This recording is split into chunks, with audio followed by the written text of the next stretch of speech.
ദൈവം ആത്മാവാകുന്നു. ആത്മാവാകുന്ന ദൈവം തൻ്റെ ജനത്തോട് സംസാരിക്കുവാൻ ഇഷ്ടപ്പെടുന്നു, സംസാരിച്ചുകൊണ്ടും ഇരിക്കുന്നു. തിരുവചനം പറയുന്നത്, വെളിപ്പാട് പുസ്തകം 2-ാം അധ്യായം 7-ാം വാക്യം, ആത്മാവ് സഭകളോട് പറയുന്നത് എന്തെന്ന് ചെവിയുള്ളവൻ കേൾക്കട്ടെ. പരിശുദ്ധാത്മാവ് സഭകളോട് പല കാര്യങ്ങൾ സംസാരിച്ചു കൊണ്ടിരിക്കുന്നു. ദൈവസഭയുടെ അംഗങ്ങൾ എന്ന നിലയ്ക്ക് ആത്മാവ് നമ്മോട് ഓരോരുത്തരോടുമാണ് സംസാരിക്കുന്നത്.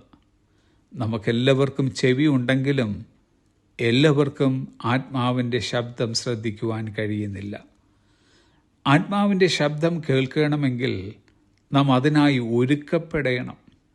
ഒന്നാമതായി നമുക്ക് താഴ്മയുണ്ടാകണം. കർത്താവേ, അങ്ങയുടെ പാത എന്നെ കാണിക്കണമേ എന്ന് വിനയപൂർവ്വം പ്രാർത്ഥിക്കുന്നവരാകണം.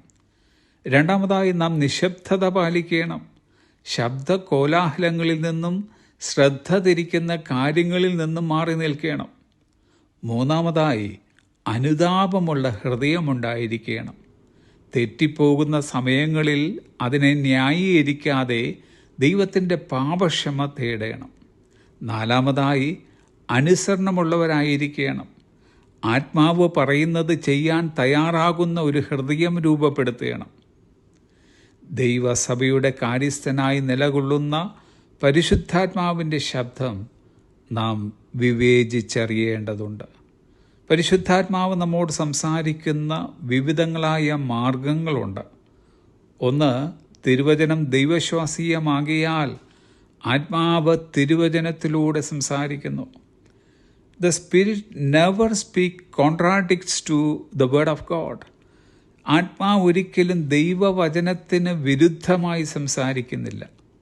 നാം ഇന്ന് നേരിട്ടും TV ചാനലുകളിലൂടെയും സോഷ്യൽ മീഡിയകളിൽ കൂടിയും ഒക്കെ കേൾക്കുന്ന സന്ദേശങ്ങൾ ബൈബിളിന് വിരുദ്ധമാണെങ്കിൽ അത് ദൈവാത്മാവിൽ നിന്നുള്ളതല്ല എന്ന് സാരം.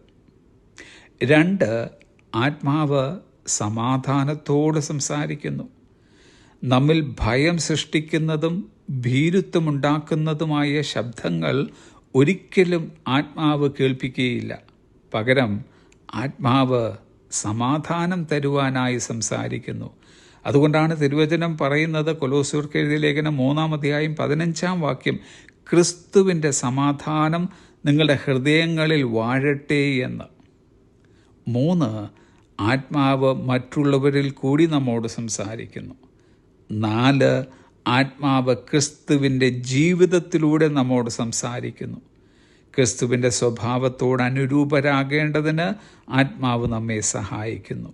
5, സ്വപ്നങ്ങളിലൂടെയും വെളിപ്പാടുകളിലൂടെയും ആത്മാവ് സംസാരിക്കുന്നു.